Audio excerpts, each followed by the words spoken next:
রাধে রাধে, শুভ দুপুর। আজকে কী কী বানালাম দেখাবো। এই মাছের ঝোল করেছি, বাটা মাছের ঝোল কে কে ভালোবাসে বলবে, আলু আর টমেটো দিয়ে।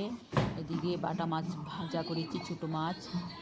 এদিকে চিকেন, ব্রয়লার চিকেন অল্প করে বানিয়েছি।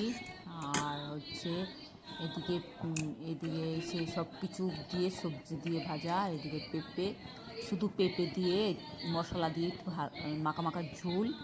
এদিকে বথুয়ার শাক বানিয়েছি। এদিকে বয়েলটা কেমন করে বানিয়েছি তোমাদেরকে বলবো। জলটা আগে বসিয়ে নিবে, আগে ফুটিয়ে নিবে, সাথে একটু আদা বাটা নিয়ে দিবে। জলটা যখন ফুটে যাবে তখন পেঁপেটা ঢেলে দিবে। যে কোনো সবজি ঢালতে পারো, পেঁপে হোক, যাই খাও তোমরা পছন্দ করে ঢালতে পারো। এটা যখন সিদ্ধ হয়ে যাবে নামিয়ে খাবে। বয়েলটা খুব ভালো, শরীরের জন্য ভালো।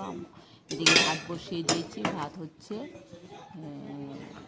ভাত হয়নি এখনও, একটু সময় লাগবে, 2 মিনিটের মতন হচ্ছে ভাত। তোমরা সবাই ভালো থাকো, রাধে রাধে।